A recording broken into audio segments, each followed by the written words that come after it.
Good afternoon, welcome to those of you who have made it through the rain. It's a pretty unpleasant day. My name's Colin Pigeon. I'm one of the research officers within the Research and Information Service here in the Assembly. We've got today's seminar entitled Improving Court Work Skills in Childcare Proceedings. That's the 6th of these knowledge exchange seminars, which has happened in a series jointly sponsored by Queen's and by ourselves here in the Research and Information Service. The idea is to encourage engagement with local research findings and to promote evidence-based policy making and law making in Northern Ireland. We're going to hear the presentation from Nicola Carr, Anya Maxwell and Karen Winter from the School of Sociology, Social Policy and Social Work at Queen's. I'm sure you could do something to to rebrand that a little bit. We need a slightly snappier title, but anyway. So the presenters are going to address the benefits of an interdisciplinary approach when working with individuals and families with a range of complex need in the area of childcare proceedings. My name is Nicola Carr. I'm a lecturer in social work in the aforementioned school, and today with my colleagues Karen Winter, who also lectures in the school, and Anya Maxwell, who lectures in the Institute of Professional Legal Studies at Queen's. We want to give you an overview of an initiative that has been developed over the last few years in Queen's. It's an interdisciplinary approach to teaching court work skills at undergraduate and postgraduate levels for social work students, bar trainees, and newly expanded to medical students also. What I want to start by outlining today is the context in which this initiative has been developed, the rationale for the development of the initiative, some of the thinking that has gone in behind it over the course of time, and to explore what are some of the benefits for that in terms of the students themselves. But ultimately what we want to look into is obviously the student experience is important itself, but ultimately what we want to do is make an effective change in the system, particularly in relation to court work proceedings and the professional ability of those who are involved in them. So I'll be starting with giving an overview of the context of how this has emerged and developed, as I said. We'll then proceed to look at the process of what's actually involved, and Karen will give you a flavour of that in the discussion. Myself and Anya will give you some preliminary findings in relation to student feedback in relation to this initiative from the 3 disciplines that are involved. And then Karen will conclude by looking at what are some of the future developments that we have planned in this area. And obviously we're happy to take questions and to discuss that with you.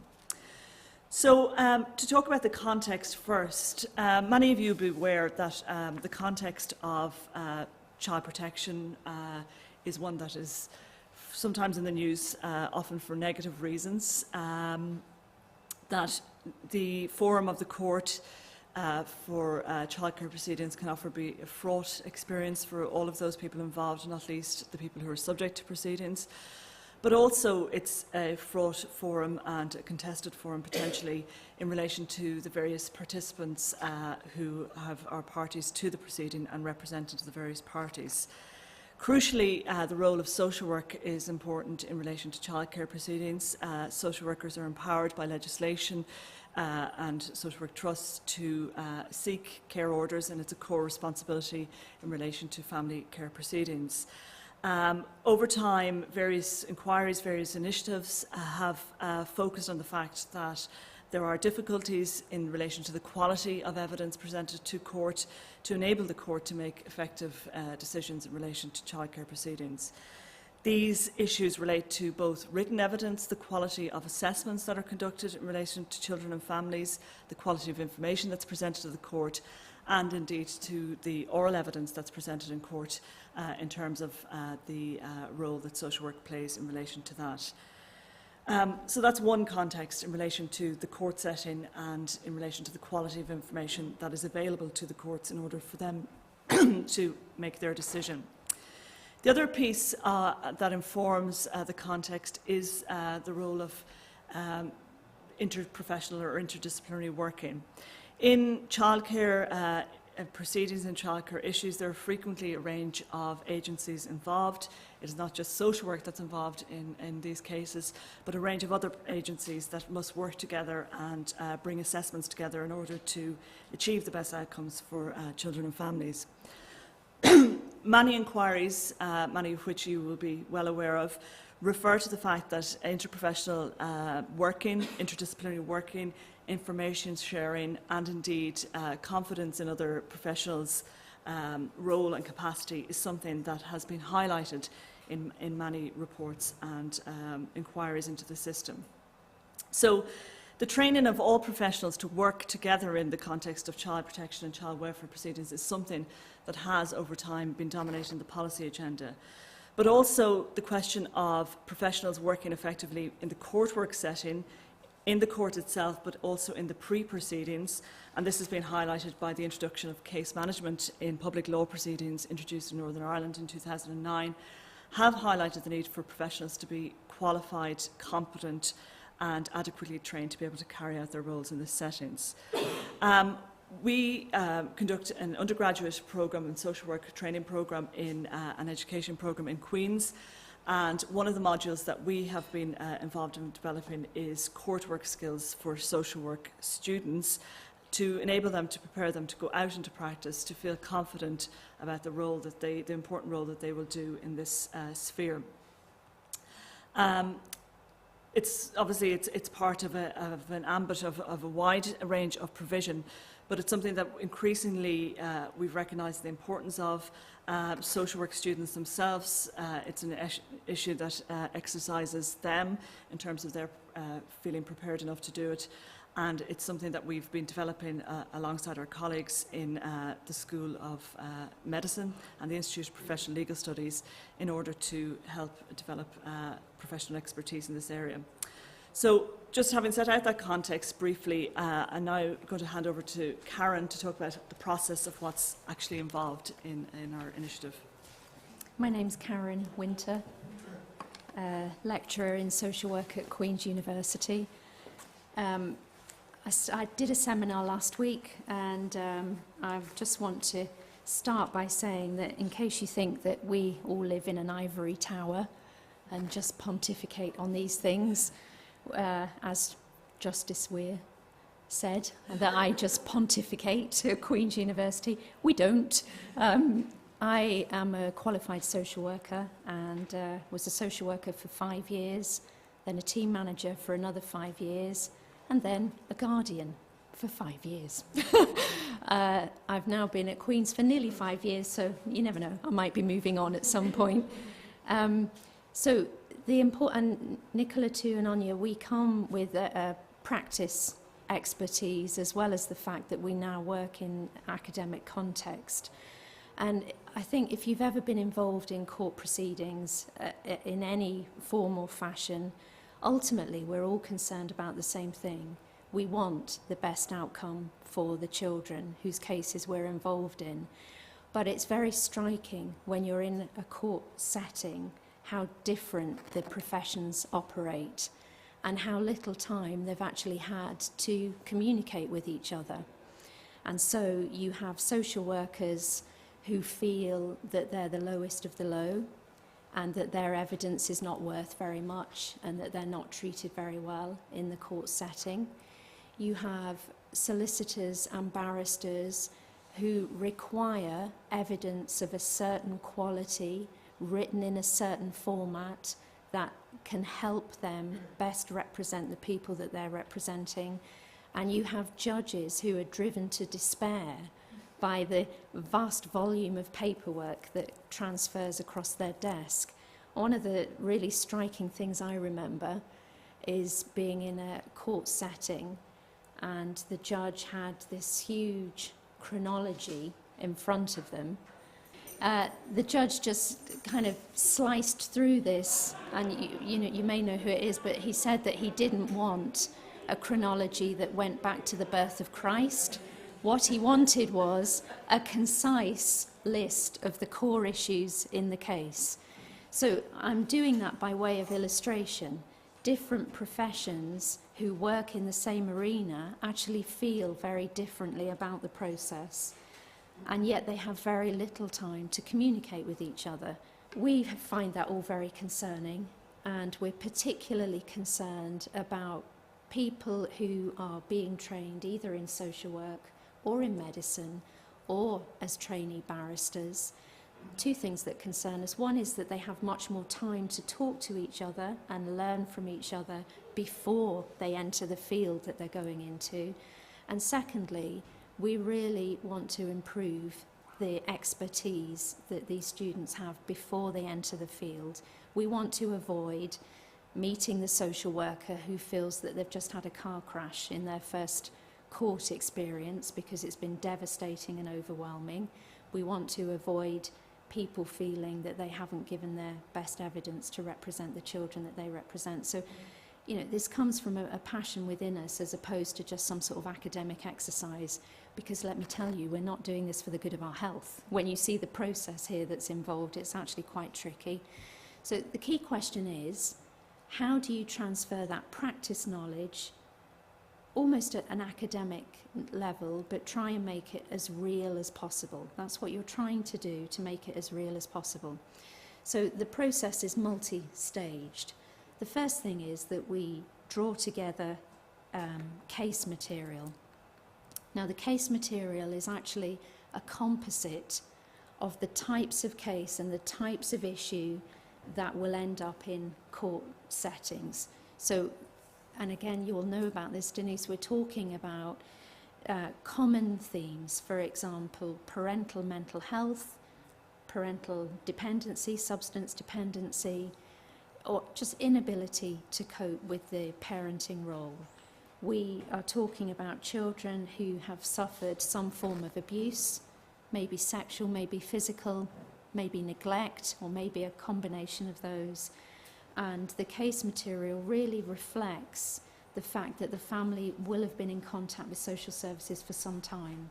So there's been a process going on there, there's a relationship there. They will have been reviewed in case conferences or looked after child meetings. And so the case material is real. It's a composite of cases that certainly I would have been involved in. Obviously, you're not using real names, you're not using real locations, but it highlights the key issues that you have to face in court settings. The case material is presented in a way that reflects the formats that you will be using in trust-based social work. So I'm sure you're sitting there thinking, well, this is not rocket science. Well, it isn't rocket science. It is kind of pretty common sense. However, we've been quite stunned by the fact that some of these things haven't been in place. So we use real kind of case material. We're using real formats. We're using case conference reports. We're using the court report formats that social workers are required to complete and that barristers like Denise here will have to be reading. The social workers in their tutorials are asked to complete a written court report using their own individual professional judgment. Again, not rocket science, but actually that's very hard for students to do. They lack confidence. They want to know what the answer is, but what we're asking them to do is to read through the information, critically appraise it, and come with their own professional judgment about what should happen in the case and what the care plan should be. The finished court reports are sent through to Anya in the Institute of Professional Legal Studies, where she disseminates them to her trainee barristers. So from those court reports, the trainee barristers draw together a list of questions that they would want to ask the social worker in cross-examination. We then create a series of sessions whereby the trainee barrister and the social worker come together, and there's a mock courtroom process that takes place. In conjunction with that, we have also involved the medical students in the process. What has happened for them is that a statement has been provided for them, which basically details their involvement in the case. So what we've done there is there's a non-accidental injury, a statement of facts has been provided that basically talks to the fact that the medical student will have examined the child, and this is what they noted and this is what they saw. And it's really highlighting the fact that, based on some of the inquiry reports, that key injuries are missed or misunderstood, wrong decisions have been come to. So it's really highlighting that the importance of medical evidence to the medical students. They too are involved in the process, and they too are the subject of cross-examination. So if you can see in your mind's eye a situation where you've got the trainee barrister who is doing the cross-examination to the social worker and with the medical student, and this is overseen by a trained barrister who acts as the judge. So we're buying in trained barristers to act as the judges. Now, the important thing about this is not just the way it's set up. So each student gets the experience of being cross-examined, or if you're the trainee barrister, you get the experience of, being the cross-examiner. It's actually what takes place afterwards. There's a detailed conversation that takes place afterwards where the trained barrister who's acted as the judge gives detailed feedback to the social worker student, to the medical student, about their performance, about what the strengths were, about what the weaknesses were, and then there's an exchange between the medical student, the social work student, and the trainee barrister around that whole process of etiquette and best practice. What we found is that that's the bit that all of the students really value, the face-to-face contact with other professions, the space to be able to learn from each other, and they have actually requested more of that. So we're trying to build that in. The medical students don't want the statement written for them, they want to be able to write it themselves. So you can see their engagement in the process there. And similarly, the social work students would say that they want more of the face-to-face contact. I'm going to hand you over to Anya, who's going to give you some much more detailed feedback in relation to the students and others who've participated. Okay, good afternoon. My name is Anya Maxwell. I'm a solicitor and a lecturer with the Institute of Professional Legal Studies. We started this scheme in 2006 as a pilot, and we have been running it since, and it has evolved over those years. Initially, when we started off, it was within the context of a formal assessment for the School of Social Work, and based on feedback from the students, that was felt to be too restraining, and it has now become a much more open process. The feedback from the students has been extremely positive. From our own perspective, from the barristers' feedback, they have said in feedback basically that there are a number of things which they feel that it addresses. Firstly, in terms of advocacy skills, they feel that it is a much more realistic process than a situation where they have colleagues acting as witnesses. Generally speaking, where we have a situation where colleagues act as witnesses, they know the questions, they know the answers to the questions, and they help one another. Whereas when they're dealing with other professionals, they are acting as those professionals, and therefore it is much more challenging and it is much more realistic for them. One of the quotations talked about the other witnesses defending their evidence, which they found to be particularly useful and particularly helpful. The other aspect from an advocacy point of view is the analytical skills which are called into play. As Karen had mentioned, the reports are sent to our students. The students then have to sit and analyse those reports.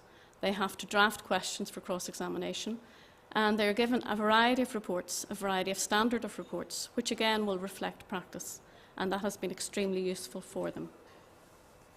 In terms of interactivity with other professions, again, that has been extremely positively received by the students. There is a process of teamwork within a courtroom. There's also the process of building a jigsaw, and all of this is much more effectively portrayed when you're dealing with other professionals on a training basis.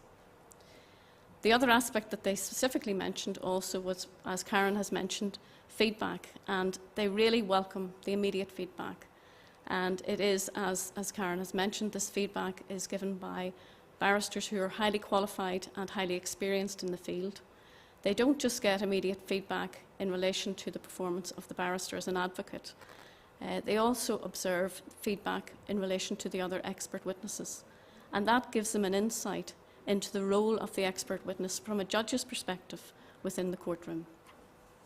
Now, this scheme has been run a number of years on a voluntary basis, and the take-up has been extremely high.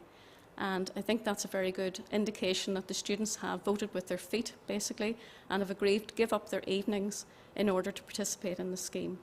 And one of the key things which has come out of the process from the barrister's point of view is that they are constantly coming to me with ideas for other professions that we could involve and other examples that could be undertaken. So it has been very positive in relation to the barristers. As with any of these initiatives, one of the important things to ascertain is students' feedback on the experience. And Anya has given you a feeling there of the trainee barristers' experiences of it.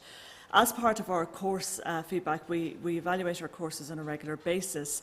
But this year also what we're doing is we are asking all of our students from all the various professions to complete a standardised measure, which is a readiness for interprofessional learning survey. We administered this survey before they participated in the joint courtwork initiative. Immediately afterwards, on the evening after they participated in the initiative, and at a later 3-month follow-up stage, which we're just collecting at the moment. As well as the qualitative comments that students have made, and you can see some of them there. This is a medical student who talks about the opportunity to work with members of other professions who I will be interacting with in the future when I graduate and begin practicing. I also feel that I've gained a greater insight into a very important side to medical practice, child protection issues.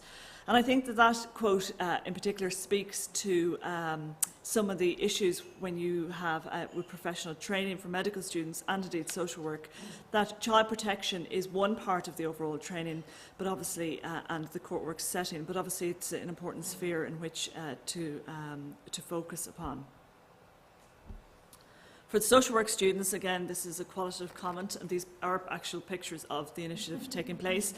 And that's one particular social work student who wasn't too impressed with the questions she was being asked.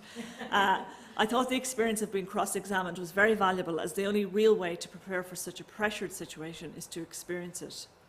And that experience, that knowledge that qualified practitioners bring to this process is hugely important. These are people who are working on a daily basis in the courts. They know what some of the pitfalls are of practice. They know what some of the skills are that are required, and that is hugely important for our students to learn in the process. But also, we've talked about the perspectives the students bring from their different professional perspectives when they come onto courses. And there are certain stereotypes of different professions, and this is something that's highlighted in literature on interdisciplinary work and practice, and indeed on a range of inquiries. And I think it's important also for students to understand both the boundaries of their professional expertise, what is possible, where their knowledge is from, and what is the evidence base behind that. But also, it's crucially important, and this is highlighted amongst the participants who took part in this, to understand the limitations of those professional boundaries also, to know when it's appropriate to give evidence to speak to a particular issue, and crucially, when your expertise does not extend beyond those areas and when you should acknowledge that in the court setting. That's also crucially important for our students to understand.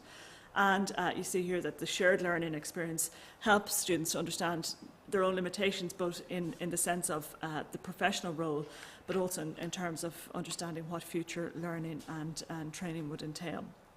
As I said, we're still in the process of just taking the final surveys on this, and we intend to explore this further in relation to developing the course as we go forward. So finally, I'm just going to hand over to Karen just to talk about where are some of our future developments are leading in towards to this initiative.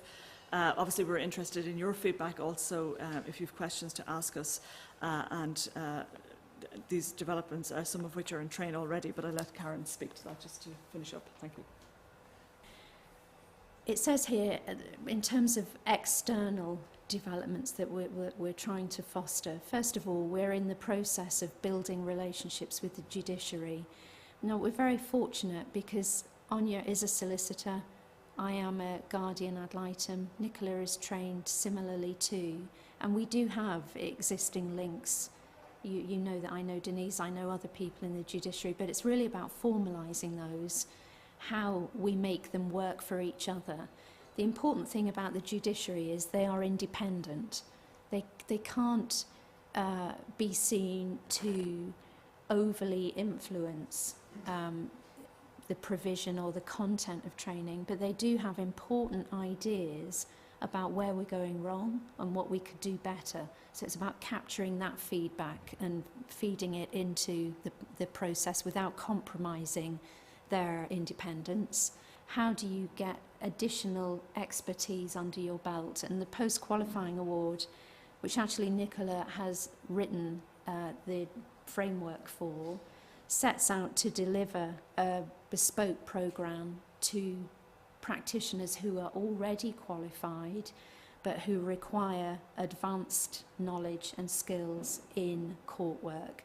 So we envisage actually that the take-up for that will be quite high within agencies, because it's a continuous area that we are receiving feedback from the judiciary and anecdotally from social workers about the need for ongoing training in the area. So those things are definitely in motion, so we're really building upon what we've already been doing. And that's it. I think that's the final slide. You can get us there on those emails. Just put our names into Google and we'll flash up. And we welcome your questions and maybe your own experience, or maybe you've got some good ideas about how we can take things forward as well. So thanks very much for your time.